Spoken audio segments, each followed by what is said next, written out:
Je vais vous raconter l'histoire d'un doigt. C'est un doigt qui a voyagé depuis la Judée jusqu'en Finistère en passant par la Normandie. Il a même été volé par les Anglais. Entre mystère, miracle et aventure, Cité Légende Bretagne, bonjour!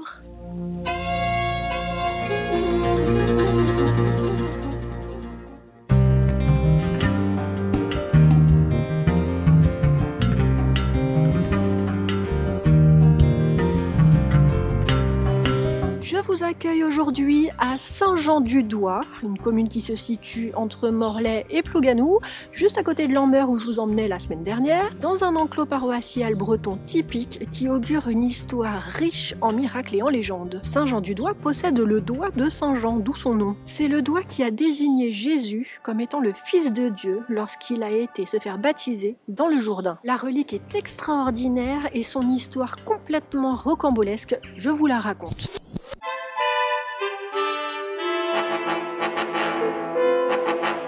Pour vous raconter l'histoire du doigt de Jean, il faut que je vous raconte quand même qui est son propriétaire, Jean. Coucou, tu es au montage, j'ai fait des chapitrages et si vous n'avez pas envie de vous coltiner l'histoire de Jean, bande d'ingrats, vous pouvez aller directement sur le chapitre où je vous raconte l'épopée du doigt. Allez hop, petit cours de catéchisme, c'est pour moi, ça me fait plaisir.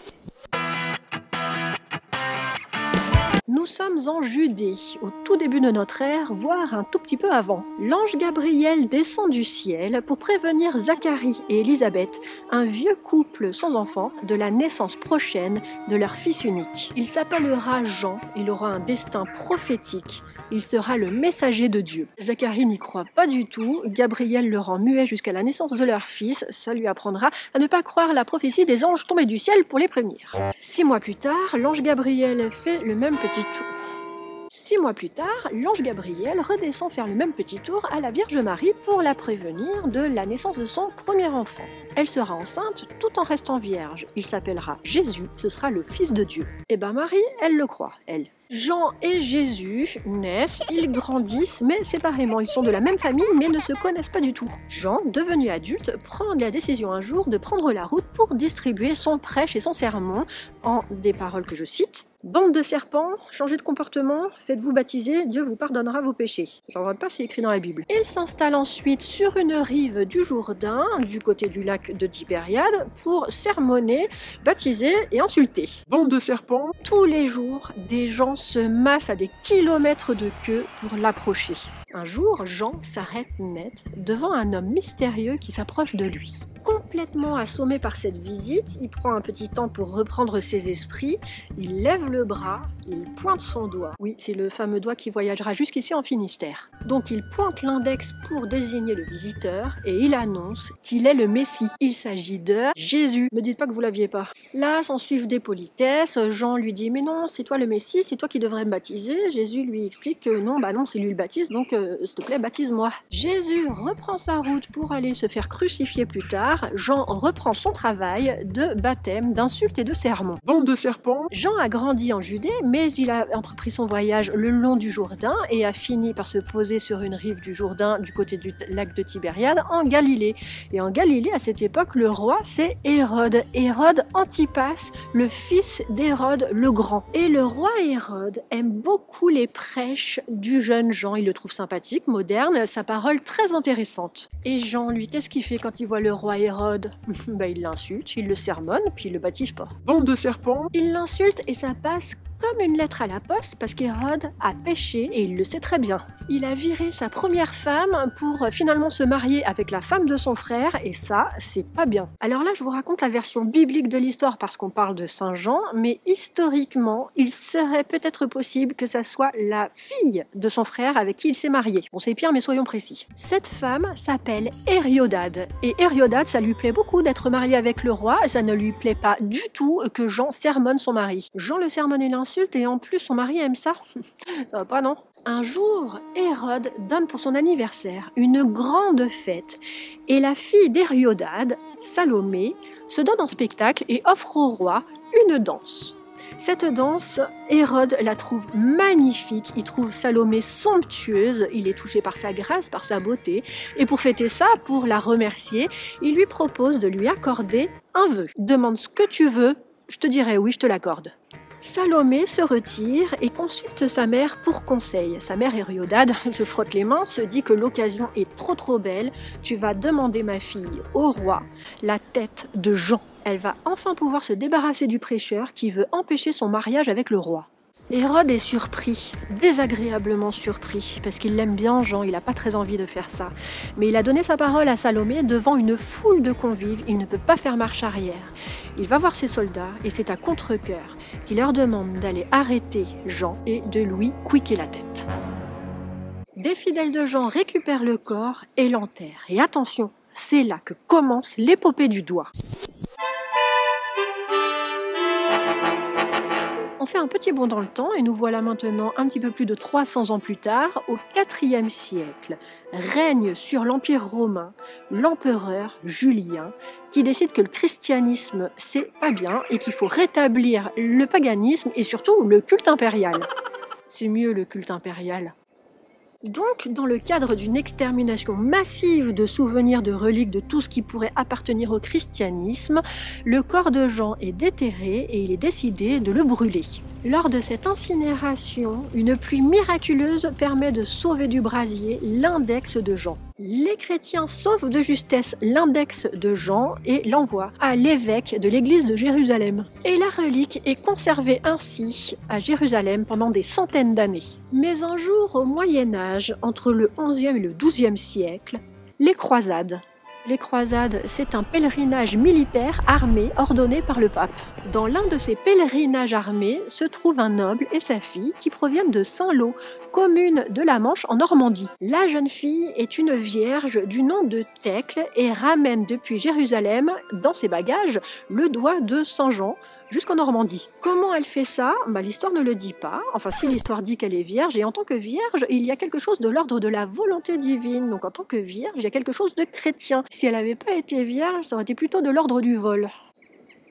Thècle ramène donc dans ses bagages le doigt de Jean pour l'offrir à son village de Normandie. Et en Normandie, on édifiera une église que l'on nommera Saint-Jean. Et tout autour apparaîtra la commune de Saint-Jean-de-Day en Normandie.